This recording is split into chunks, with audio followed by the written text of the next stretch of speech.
Hey everyone, it's Warriors NRL Fanatics. Welcome back to the YouTube channel. And tonight I've got two very special guests here from the Rob from Roo and Hammer from Mark from the Roo and Hammer. For those, everyone should know who they are. They do some great work with the stuff they do on all the platforms. They're on Facebook and on YouTube as well. They've got merch as well. So yeah, it's great to have Rob, Roo and Mark Hammer on. Hope you guys are doing well, and yeah, it's great to have you on to preview the Gold Coast Titans ANZAC Day clash this Thursday. Thanks, brother. Good to be here. Yeah, thanks for that very warm introduction. Yeah, great to be here, mate. Thanks for having us. Awesome. So yeah, Rob and Mark Hammer and Roo, they're on all the platforms. You guys can find them on all the platforms of their YouTube channel. Go and subscribe to the YouTube channel. And yeah, they're also on Facebook as well as Instagram as well. And yeah, go and check out their merch as well. It's on Redbubble. Is that right? That's it. Correct. Redbubble. Yeah, check Redbubble store. Awesome. So yeah, let's get into it. First, I want to get you guys' thoughts on the aftermath of the Dragons game. The Dragons game last week. It was a real disappointing performance from the boys. But yeah, well, just generally a quick recap on thoughts. What were your thoughts on that Dragons game? Because yeah, for me it was the defensive mindset, the attitude of the boys after they started off pretty well. Got that try to Shaun Johnson there, but it wasn't it just went all downhill from there. Really, yeah. What were you guys' thoughts on that game? You go first, mate. You were there. I was there. Yeah, I was there. Yeah, probably the worst performance that the team's had in the Webby era. And we're still not putting 80-minute performances together. It was another one of those games where we played for probably 20 minutes quite solidly at the beginning of the game, where I actually messaged Rob at about the 16th minute and said, gee, our attack looks good tonight. That's the worst thing you did. We had some, yeah, I did. We had some good shape. As you said, Shaun Johnson scored that try. We had a couple of repeat sets on their line. It was the same old thing that we haven't been able to convert that possession and that field position into points. I think Jacob Liddell got an intercept after we'd had like 3 set restarts, and then we gave away a cheap penalty, and from there it was just 60 minutes of Dragons onslaught, and we just had nothing. We couldn't go with them. They out-enthused us, they out-energized us, they outplayed us, and yeah, I think probably the biggest issue we had was that we had a really light-on bench. I being there live watching, I noticed that our first 4 interchanges were Barnett off, Ale on, Barnett back on, Fanua Blake off, and then Ale comes back, or Fanua Blake comes back on, Ale goes off. Laban was our 5th interchange, and our 6th interchange was Adam Pompey with 10 minutes to go. So not a real good use of our bench. And then Roach gets Gutho minutes at the end of the game. Yeah, so, mate, hopefully we get a better showing this week. But, yeah, disappointing performance. Probably our worst of the season. Well, definitely our worst of the season. Yeah. Yeah, mate, look, probably the worst performance in the Webby era so far. Yeah, look, you just can't. We had a really good start. We got the Shaun Johnson try. We were looking $1 million in attack. We had sustained pressure on line. Once again, we couldn't convert. Another game where we should have been about 18-0 up. We gave the Dragons a sniff. In the NRL, you can't afford to give any team a sniff these days because they'll be right back there. Like they're a different side this year. The Dragons are very well coached. Flano's an excellent coach. He's instilled some toughness in there. They hung in the contest. Every time they got up the other end, they made the most of their opportunities. And then from there, they just wanted it more. You could just see they were running harder. They were tackling harder. Everything, they had more desire, and we kind of faded out of the contest. Our attack was the worst I've seen it in a long time. Probably, again, in the Webby era. We just weren't clicking. We weren't making space. We were drifting sideways. It looked a little bit aimless. When we were getting those repeat sets in the first half, it looked like we're out of ideas. Like guys literally just running around in circles, pirouetting, and yeah, like that was the biggest concern for me. Yeah, it's like points, where are they going to come from? So yeah. Yeah, and after the game, Webby's talked about our attitude post match in regards to our defence, and it was absolutely spot on there. So, yeah, look, that try we conceded that right after half time. It was right after half time. That's the Zach Lomax try. Yeah, that Zach Lomax from try. from the kick. Yeah. It pretty much summed up that game. Yep. You couldn't have had a worse start to the second half. Yeah. It just and Zach Lomax. I mean, he's a man in form. Despite the fact he doesn't even want to be at that club. So he had a great game, and he's terrorised us before, and he certainly did it again last week. Yep. Yeah. 100%. Yeah. So the Dragons, won that game 30 points to 12, and not more really pocket and onto that. It was just that it was a very disappointing performance, and probably the worst performance we've seen under the Webby era there. So but moving on to this week's game now. So move on to the Titans game coming up on Thursday on ANZAC Day at Go Media Mount Smart Stadium. So this game, this is our first time we've actually hosted an ANZAC Day match. I think since 2015. I think from my memory. Correct. So 2015 was the last time we had a home ANZAC Day clash, and that was against the Titans. So it's the same opponent. What we're taking on this week against the Titans. At Go Media Mount Smart Stadium. So just going through it, just have a look at the team list first, go through the team list and give you guys thoughts on it. So starting off with the Titans, we'll go through the Titans team here. I'll go through it quickly and I'll go through the Warriors team. So fullback is AJ Brimson, Alofe Kampereira on the wing, Brian Kelly, centres with Harley Smith-Shields, Jojo Fafita on the other wing, Kana Boyd and Kieran Fawn in the halves, Moati Furuweka is the prop and Chris Randall hooker, Jamin Jolliffe, the other prop, David Fafita returns to the starting side, so he's in the second row with Bo Fermor and Khalees Huss. The bench is Sam Verrills, Aaron Clark, Isaac Liu, and Jose Pau. Apologies if I pronounced that wrong, but that's the Titans side. That's the Warriors team for the Wars, the home side here. So Chance Neville-Cook fullback, Dylan Wittini is a Lesniak wing, Rocco Berry in the centres with Roger Tuivasa-Sheck, Marcelo Montoya, Tamare Martin and Sean Johnson the halves, Adam Fanua-Blake, prop, Wade Egan hooker, Jackson Ford in the second row with Jacob Laban coming into the side this week for injured Kurt Capewell, who's apparently got a throat injury, and Tohu Harris is the lock, so the bench is Dylan Walker, who makes his return to the team, Tom Ale, Zion Ma'u, set to make his NRL debut, and Paul Roach in the 17. So, what are you guys' thoughts here on the teams this week here, the Warriors? What are you guys' thoughts here on the team list? You go, Rob. Yeah. Rob. Look, it's good to see Zion Ma'u get a game this week because he definitely should have played last week. That's a baffling one. Like to carry that light on bench last week and not give him a debut. I don't know whether they wanted to do it at home, but it's what a game to debut for him in the Anzac Day, in front of a packed house. Yeah, look, big task for Laban to move into the starting second row position after only a handful of first grade games. But he looks like a handy customer. He's got that long sort of awkward body shape. And I think he'll be a threat out there on the edge. Great, as you said, great to have Dylan Walker back. We've missed his energy coming off the bench. He can fill in the middles there as well. And then, you got Paul Roach for dummy half cover. The only other major sort of out was Capewell and Laban. And otherwise, the back line, same as last week. And there was probably a few guys that probably can't afford to have another ordinary showing again this week. No. I'll leave it at that. It's interesting our extended bench because if you count Adam Pompey as a centre, which we all know that he is. I mean, I know last week when he came on, he played in the middle. He played a little bit of middle forward.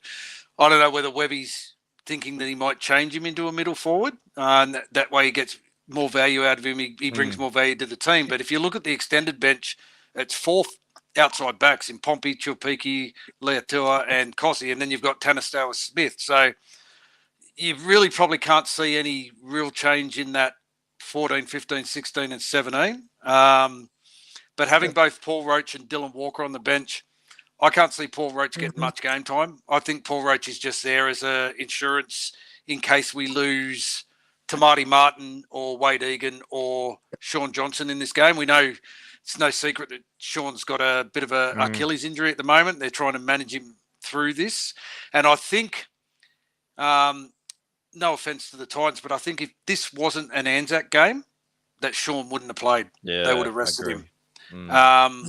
But being an ANZAC game, being the first one at Mount Smart Stadium since 2015, it's going to be, I was reading today, it's going to be the biggest ANZAC ceremony for the amount of people involved in the world this year. There's going to be 180 soldiers on field during this ANZAC ceremony. The Warriors have gone all out to, make it a big occasion, ANZAC Day in New Zealand, as it should be. I think if we weren't playing an ANZAC Day game, Sean would probably rest this game. Yeah, he needs one. Yeah. But aside from that, the rest of the team basically picks itself. Great to see Jacob Laban get a starting spot in this one. Good to see, as Rob said, good to see Zion Mayu be named on the bench. Was announced to the team this week at training, and he really should have played on the weekend. I don't know why he was 18th man. It was kind of a wasted bench, but no surprises for me really with the team that was named.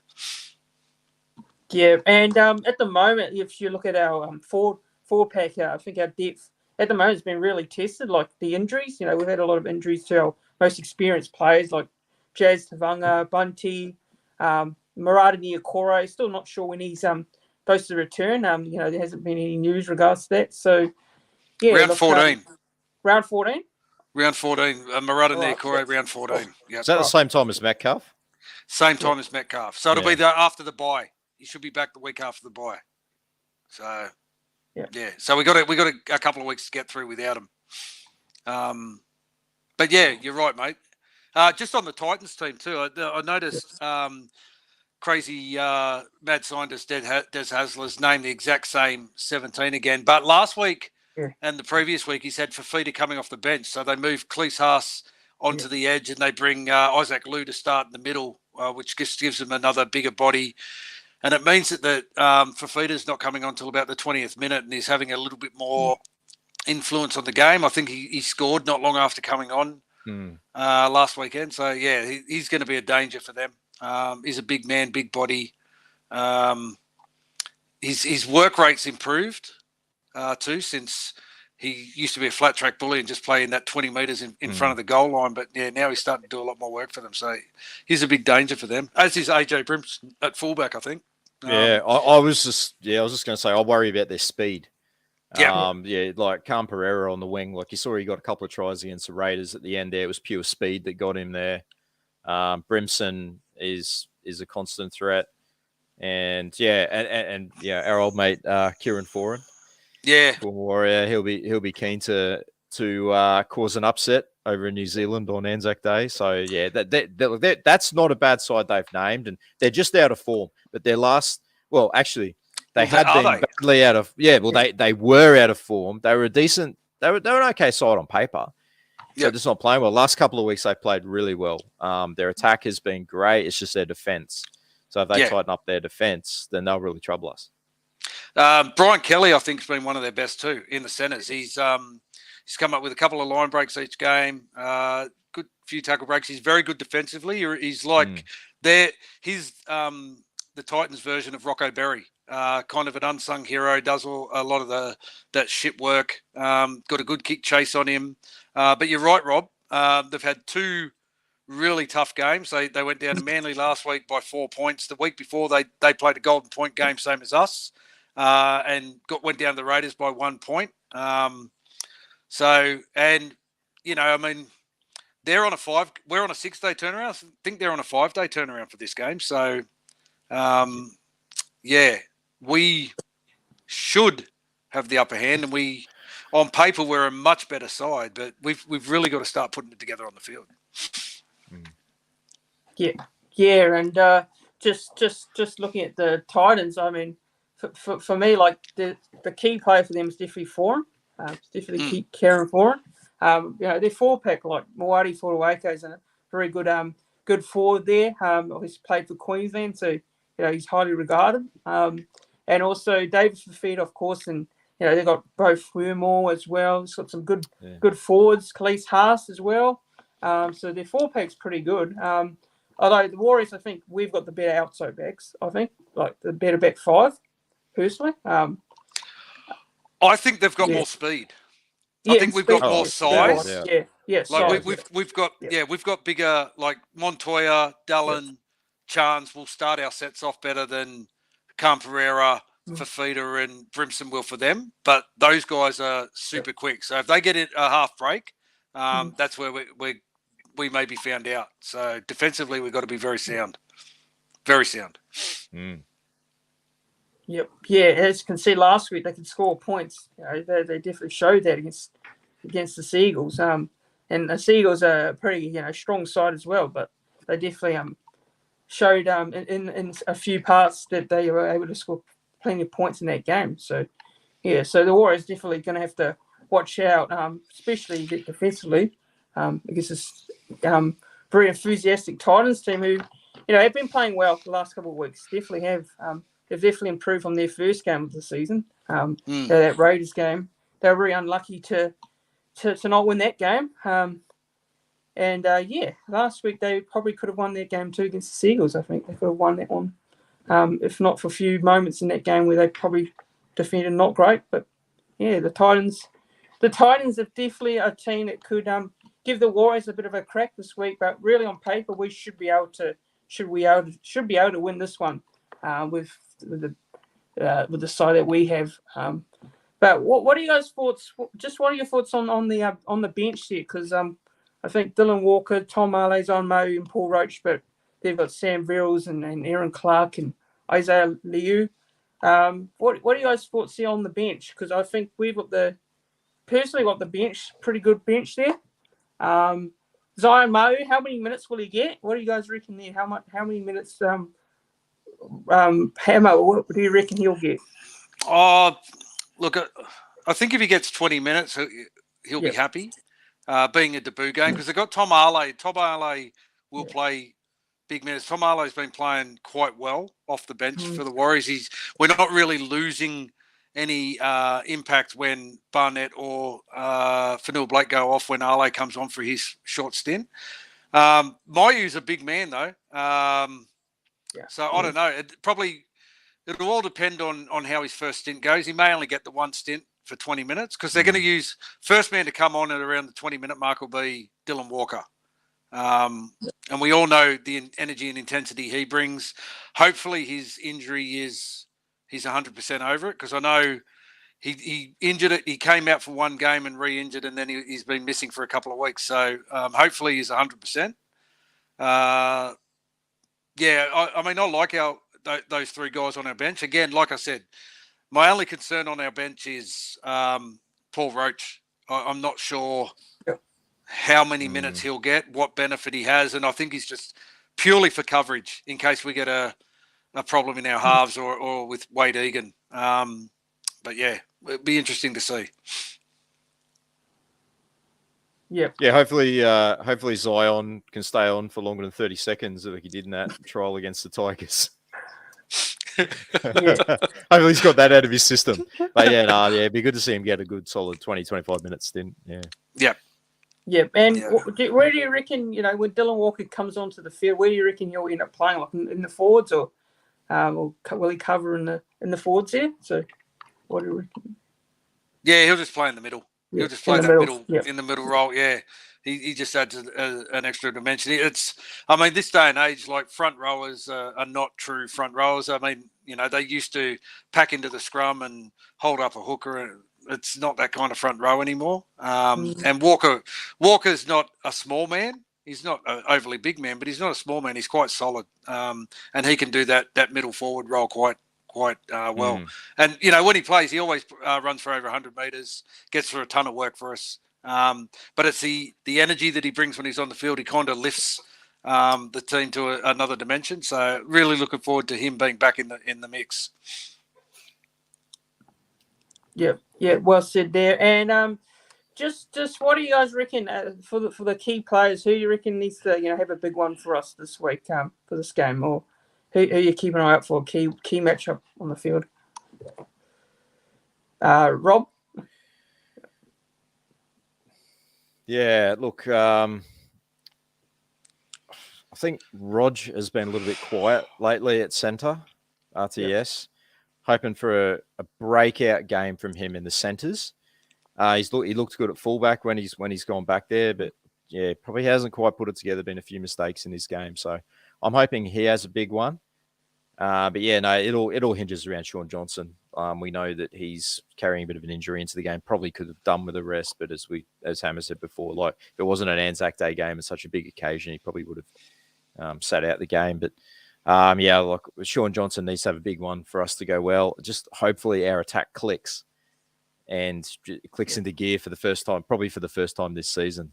So I think, I think Tamari Martin's got to step up a little bit and take a little bit of the pressure off Sean Johnson, especially kicking. Like Tamari Martin's had 0 kick meters in the past 2 games. So he's got to get that part of his game happening, take a little bit of pressure off Sean, because it then takes the focus off Sean, because if Sean's doing all the kicking, then their kick pressure guys know who they're coming after.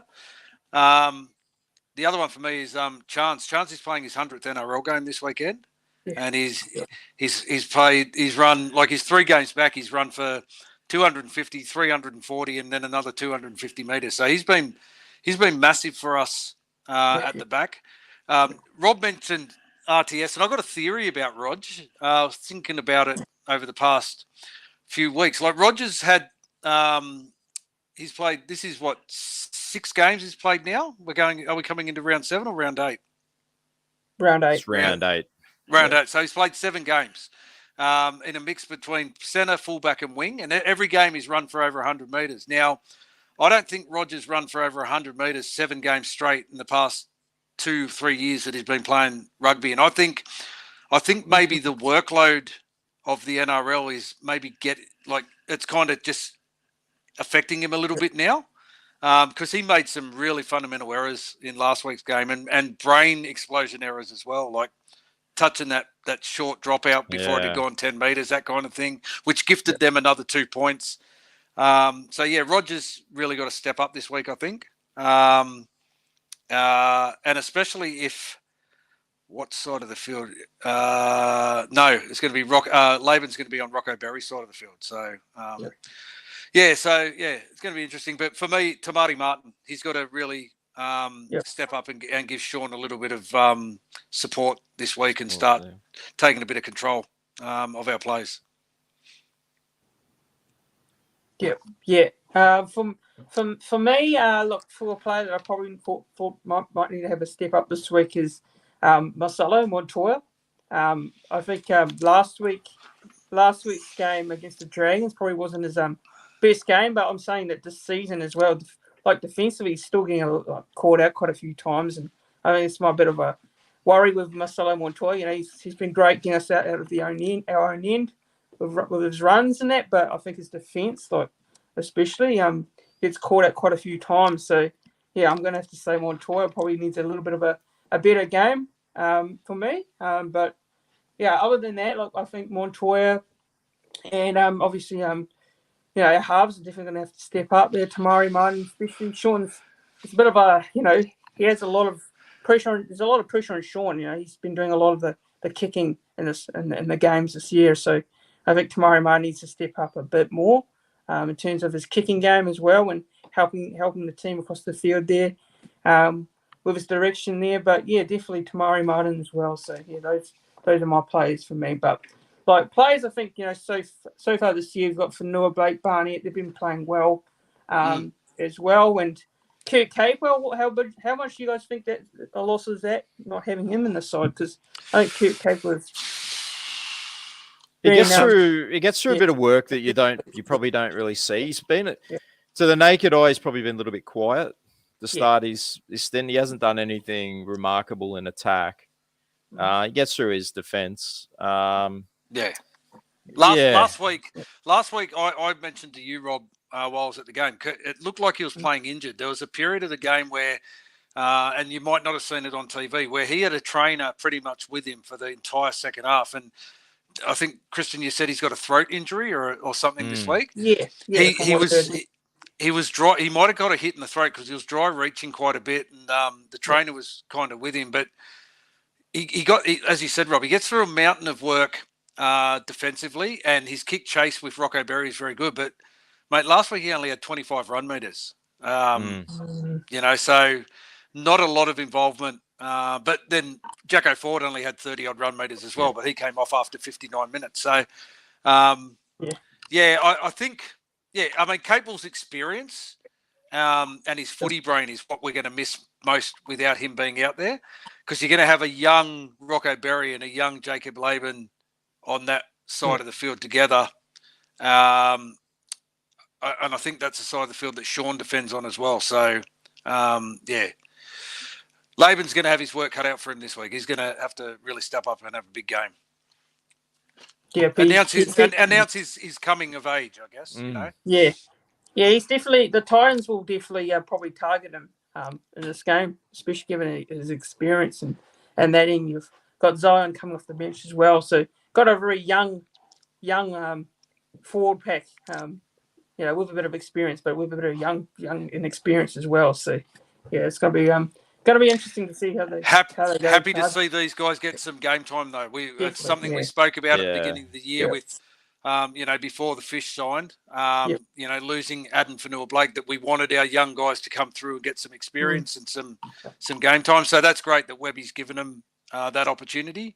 And it's going to be massive for Zion. He's going to be debuting in front of his family and friends at Go Media Stadium. So that's going to be huge. Yeah, and a huge occasion. So massive.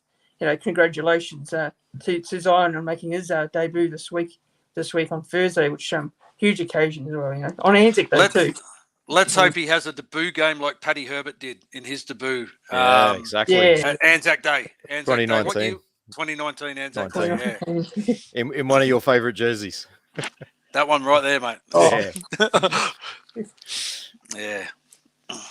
Yeah, so just looking at the stats for this one, for the head-to-head stats, and the Warriors and the Titans have played 32 times, and the Warriors won 12.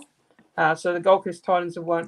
Warriors have won 20, and the Gold Coast Titans have won 12.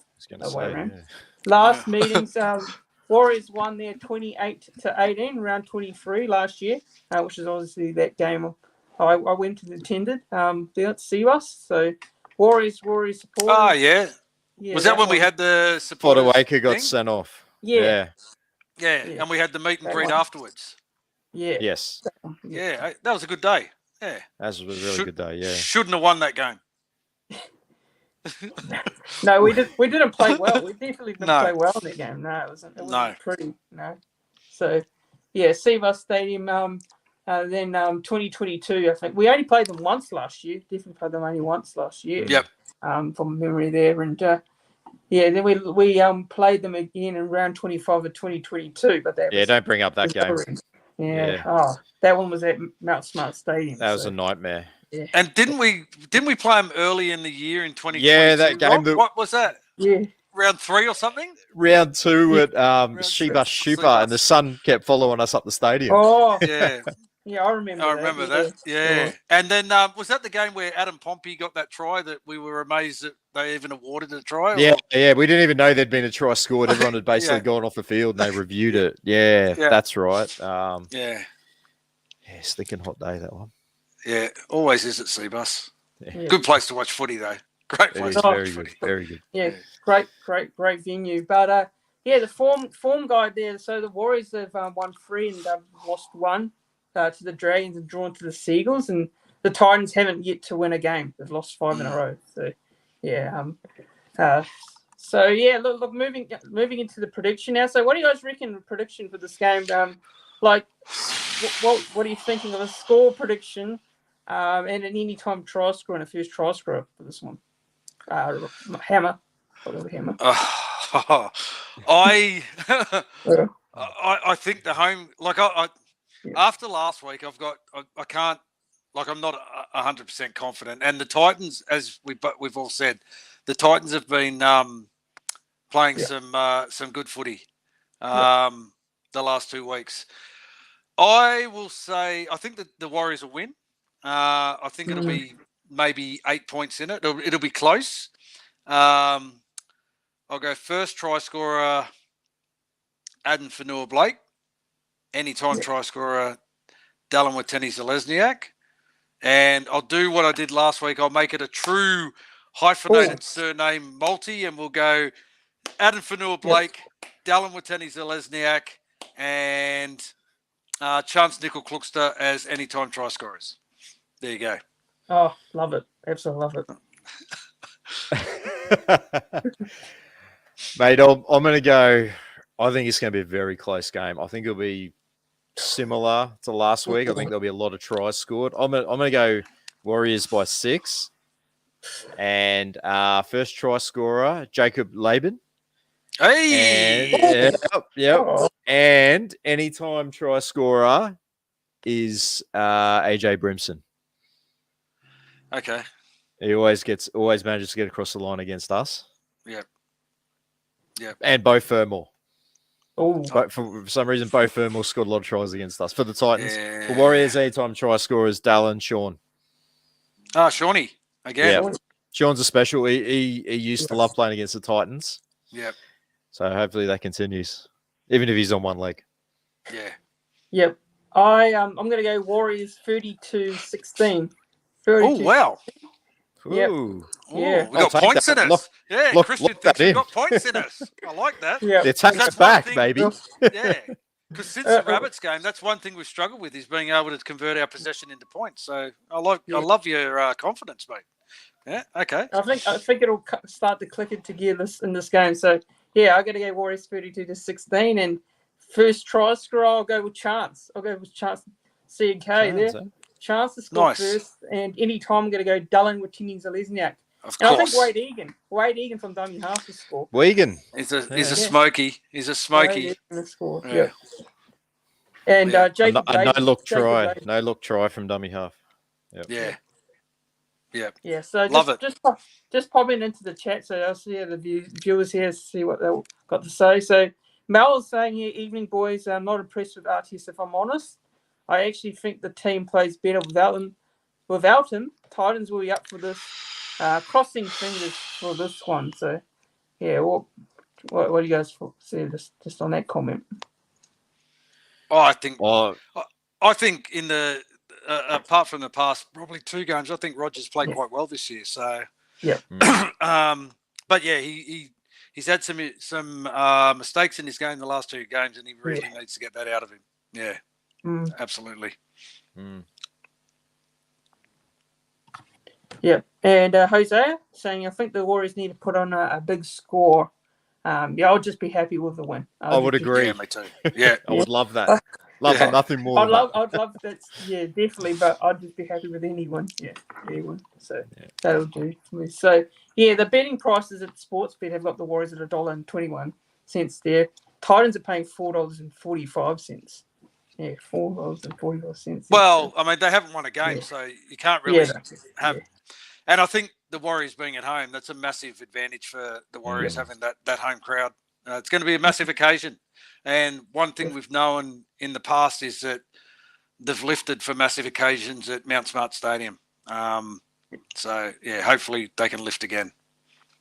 Yeah, it's incredible atmosphere. Going, at the home games, especially like being there, like you get to listen to the team song after the game. They have it in the stands as well, so it's awesome that they've brought in that concept as well. So yeah, I really like that. But they're doing that here in Australia now, mate, too. Yeah. Oh, awesome. Yeah. When in the pockets of fans, the fans are starting to do that in Australia, which is great. Yeah, and the support, you can hear the support over the past couple of weeks, especially with those games in Australia. You can hear the Warriors support is really loud on Richie's the TV, coming through the TV. Richie Morgan, the man himself. Yeah. You would have only heard it for the first 20 minutes last week, though. Yeah, I was just loud and proud then, but kind of. Yeah.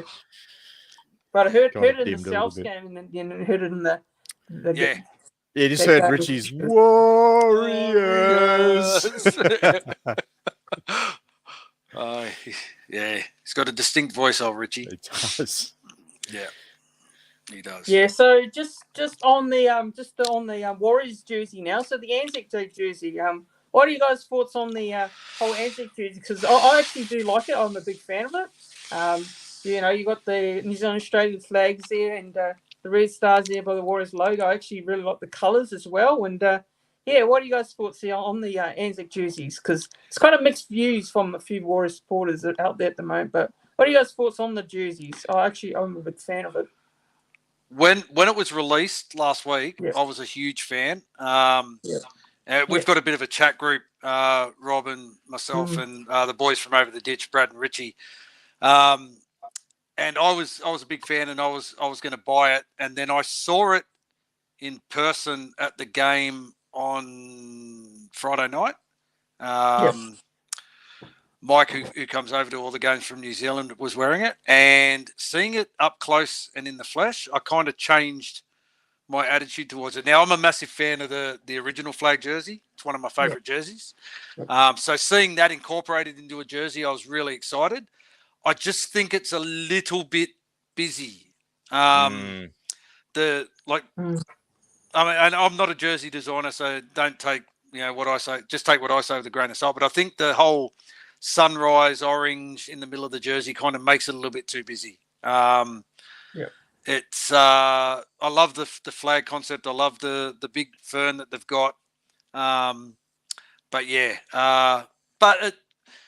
Playing in New Zealand on ANZAC Day, we kind of knew that they were going to have a jersey for the occasion. And let's say it's a lot better than some of the ANZAC jerseys that we bought out in the past. That funny greeny yellowy thing that we bought out.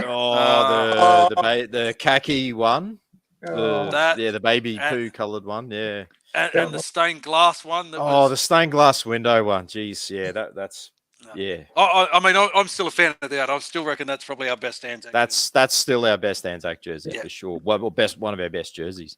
Yeah. I'm a fan of the different ideas that they've incorporated into the jersey. Yes. But there's just as individual items, that's awesome. Like, I love the story behind it and everything. It's great for the occasion, but there's just too much of it. Like, you got the flag jersey at the top, then you got the sunrise, then you've got the digger on the side, the ANZAC, and then you've got the big fern. And it's just way too much going on. So personally, I'm not a huge fan. I probably won't be buying it, but each to their own. And as Hammer said, it's a big occasion, playing only our second ever ANZAC Day game at home. So they're always going to go all out with something there. Yep. While we're talking about jerseys, everyone knows this is my favorite subject. So I want to ask you, mate, Christian, give me your top 5 favorite jerseys. I'll give you mine. You tell me yours first. Okay. So starting off with 5, I'm gonna go with the one in the background there, the one with the flag. I like that one. Yep. So we'll go with that one. Number 4, I'm gonna go with. I like the black jersey. I really like the black one, the black home jersey that we were a couple of years ago. Yeah, so I'll go with that one. That's 4. So 3, I'm going to go with. There's so many. There's so many good ones. It's hard. It's only 70. There's only 70. Come on, there's only one in every colour of the rainbow. Yeah. Come on. Yeah. I actually like this one. This one, the one I'm wearing at the moment. Yep. So I'll go with that one. Yeah. The Heritage and the 2002 one. Definitely the 2002 one. It's got to be up there. Yep. So that'll be probably. Actually, no, I'll have the 2002 at number 1. Yeah, I love the 2002 one. So that will be my number 1. And my number 2, I'll probably say the current home jersey. Yeah. Okay. So those are my top 5. Yeah, we've done a whole video about this. We've given our top 5s, but just to rehash, it's got to be the 95 home and the 95 away. 95 away would be number 1 for me. The original of that one you're wearing there with the white, the DB bitter and the ANZAC on the sleeves and all that sort of thing. Even though we had terrible record playing in it, it's a great looking jersey. 95 home, iconic. I've got the 2002 home jersey, the blue, red, white, black. Fantastic. What a great season. The 2000 away jersey, the red one, I really love that jersey. I'm a massive fan of red. I know it's not a popular choice, but it's one of my favorites. And to round it out, we've got the 2007 Auckland anniversary jersey that we wore against Manly that day. The blue one with the white V. Yeah. Yep. Yeah. Nice. I'll go flag as number 1. Yep. Oh. ANZAC jersey number 2. Yep. The Owen Guttenbill Memorial jersey, that grey one, that's number 3 for me. The 02 Grand Final jersey, number 4, and then the original 95 home jersey, number 5. Yeah, can't beat the original, eh? No, it's got to be in there. It's got to be in your top 5. It's got to have the DB bidder on it. It's got to be the original article. And a close 6 is that All Black. Remember that All Black jersey they Eden bought Park, out? Eden Park jersey. one? Yeah. Yeah, that hangs up there proudly as well. So yeah, that's mine. Yep. Yeah, nice. Yep. Yeah. Awesome. So just want to give you guys thoughts on this news that broke last week, and it came a bit of a shock and a surprise out of nowhere. Really, just going about my day, and then I saw this news that popped up with James Fisher-Harris signing on a 4-year deal from 2025 with us, of course, the New Zealand Warriors. So, Rob, what are your thoughts on this news when it broke? Were you surprised but shocked about this? Because a lot of Warriors fans were expecting this sort of news to come out. Obviously, compassionate grounds, due to compassionate grounds of him wanting to go back to his family and that in New Zealand. So, yeah, what did you feel about it? Firstly, it's great to finally benefit from this compassionate grounds thing that's been going on for a while. We lost our best prop to it, and then we probably gained our next best prop from it. To quote the great Graham Hughes, I better check my dates because I thought it was April 1st when that came through. The chat. I was at my daughter's cross country. My phone started blowing up. I'm looking in the chat group and saw the picture, and I was like, "Is this April 1st? Is this a carryover from April Fool's Day?" But yeah, unreal. Of all the props that you would want to replace AFB with, mate, there's probably 3 of them. Payne Haas, Joe Tarpany, and James Fisher-Harris. And he's just sitting there going, well, there's no way he's going to come. He's playing in a fantastic Penrith side. He's still got 2 years left on his contract. His family would be settled over there. But interestingly enough, it's because of family that he wants to come back to New Zealand. And it's great to have someone of his caliber come back, and he's going to be like the leader of the forward pack, a real enforcer. They say he trains with the same intensity that he plays with. And Mark definitely knows. I was going to say, definitely knows he's the intensity. Is it the same intensity he has when you ask him for a photo? It seems to be that way, mate. Yeah. Yeah, fantastic. Yeah, how good. Yeah, you couldn't have asked for a better replacement. Yeah. So yeah, stoked. Yeah, I had no idea, and I got a message from Rob. And I still had no idea. I didn't know what the hell was going on. When it was confirmed, yeah, absolutely amazing. The story behind it all is just phenomenal. He went back home for a funeral. The tangi that he attended was all done in Māori, and it really hit home that that's where he wanted to raise his kids. He's got 2 young kids. It's been playing on him for a couple of weeks. He spoke to Penrith on the weekend. They gave him permission to that they would, allow him to leave. His manager reached out to the Warriors on Monday. Cam George flew over on Wednesday, and the deal was done. So yeah, as Rob said, it's great that we benefit from this compassionate stuff. We allowed Reece Walsh to leave on compassionate grounds. We allowed Cody Nikarima to leave on compassionate grounds. We allowed Ewan Aitken to leave on compassionate grounds, and we've allowed Adam Fanua-Blake to leave on compassionate grounds. And no one says jack shit. But as soon as Penrith allow Fisher-Harris to leave on compassionate grounds, it's, look how wonderful Penrith are letting him, leave on compassionate grounds. But we benefit from this one, which is great. One thing I do want to say about our club, though, is how well they retain information. There's no leaks to the media. There was no leaks to the media when Roger signed last year. There was no initial leaks to the media when Capewell was first approached, and then he dragged that on for a little bit. through the Broncos. And then there was no leaks for this. So, something's being done right back of house at the Warriors. And it's great that we can have someone to the caliber of James Fisher-Harris, the current Kiwis captain, the current Golden Boot winner, come home and play for the club. So, yeah, absolutely amazing, mate. Great news. Yeah, and I want to echo those words too. That Fisher-Harris, he's a leader. He's a great player, and he's probably one of the best props or one of the best forwards out there in the game at the moment. And what he's brought to Penrith, with those premierships as well. And he brings that leadership on the field as well.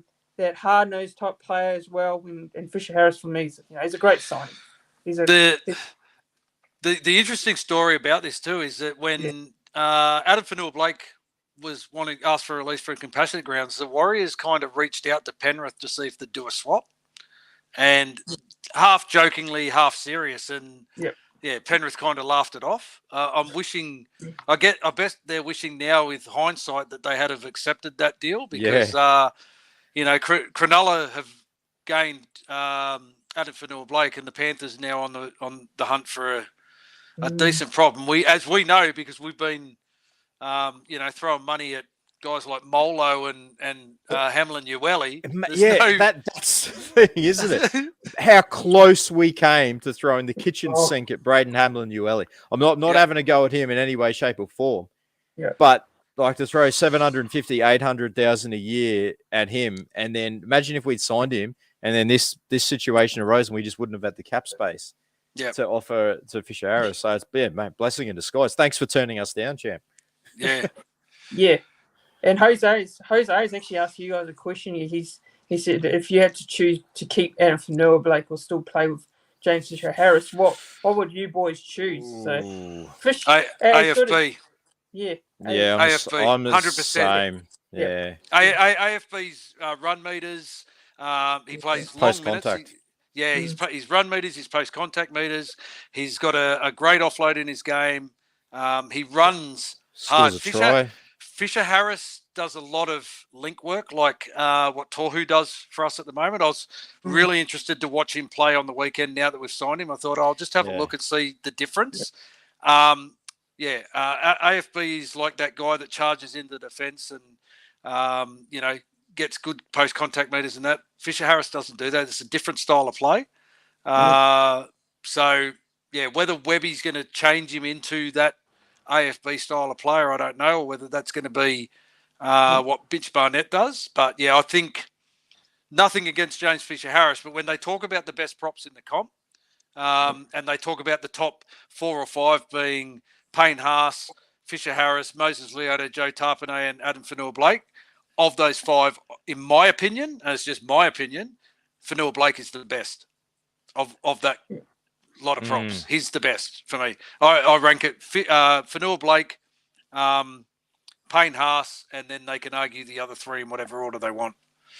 But But in saying that, we picked up if we get one of the best 5 props in the game to come and replace Fanua-Blake, that's great. Not arguing with that.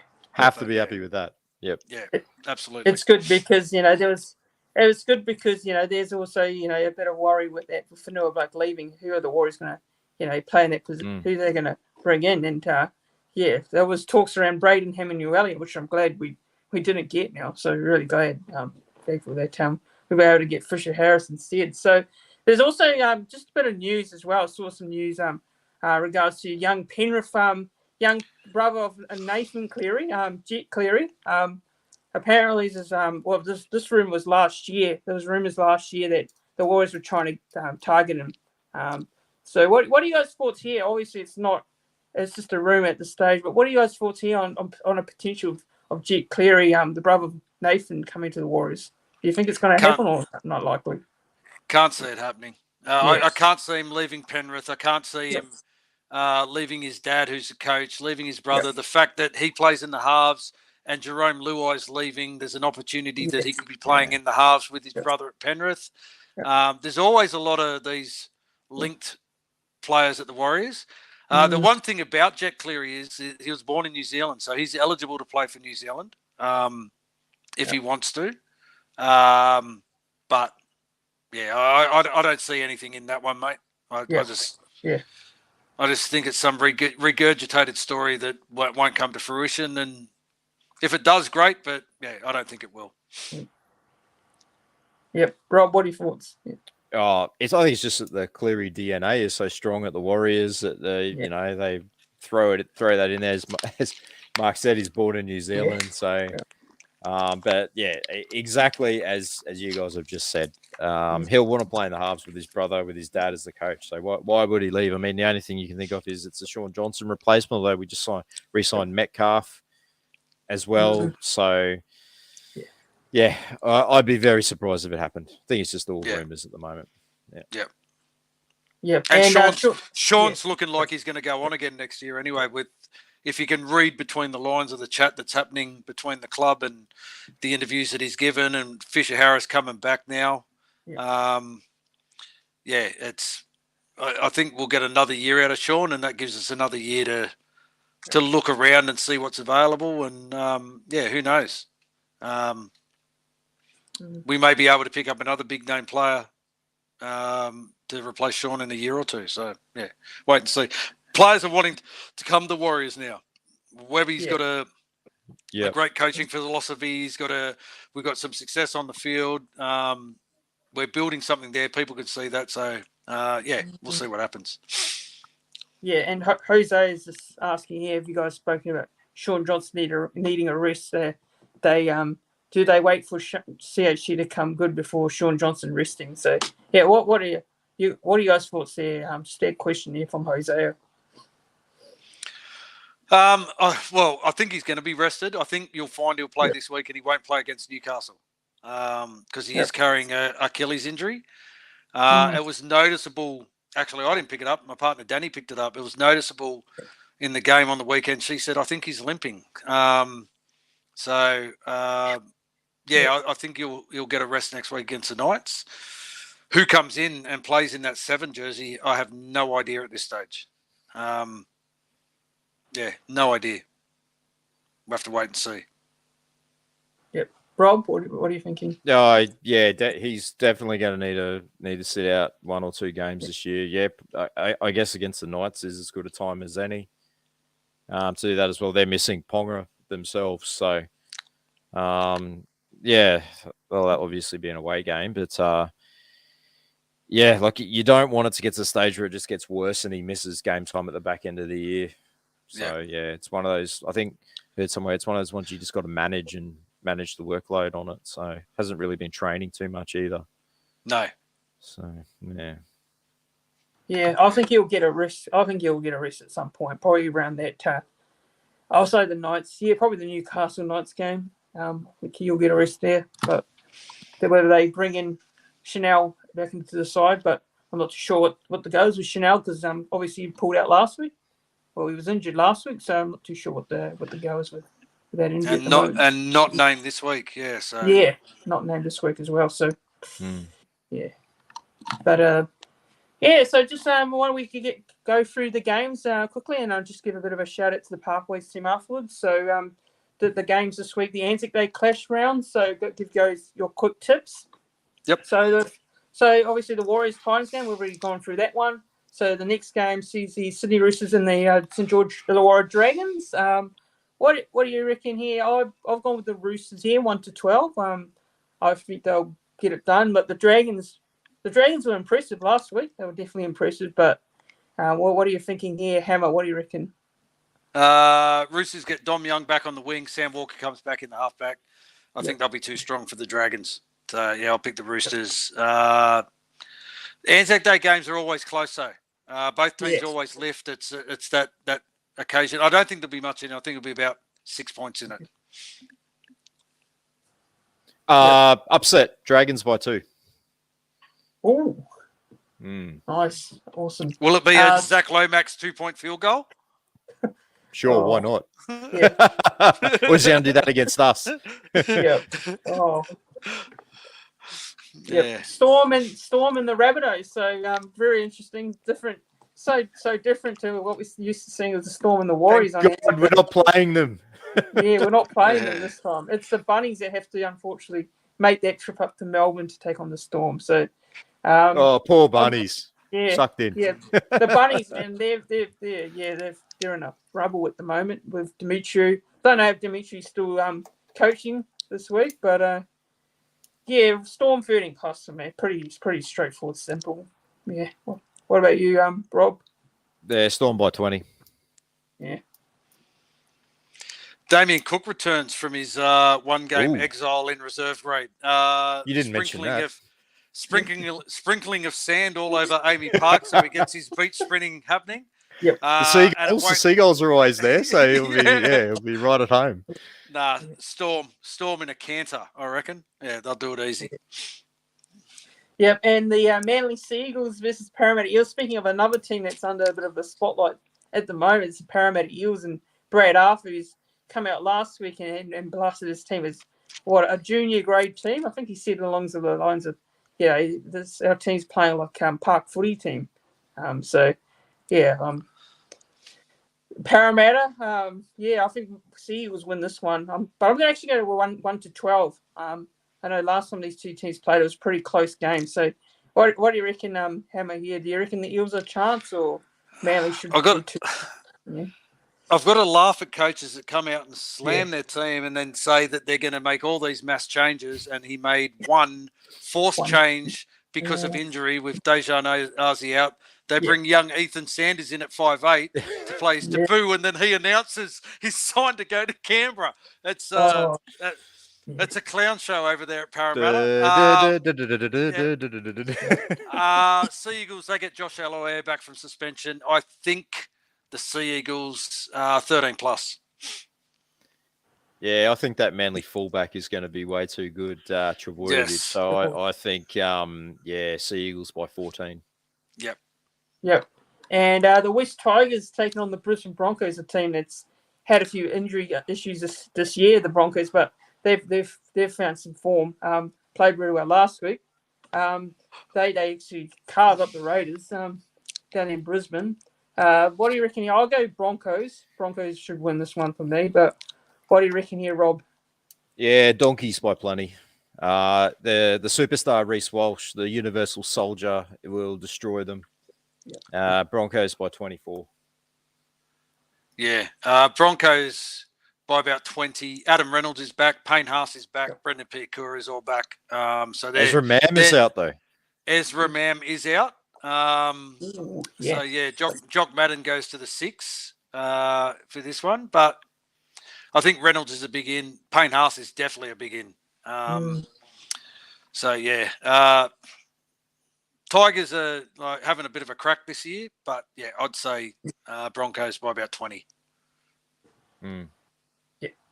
Yeah. And the Cowboys, speaking of the North Queensland Cowboys, are taking on the Panthers down there in Townsville. The Panthers obviously too good for the Tigers last week down there in Bathurst.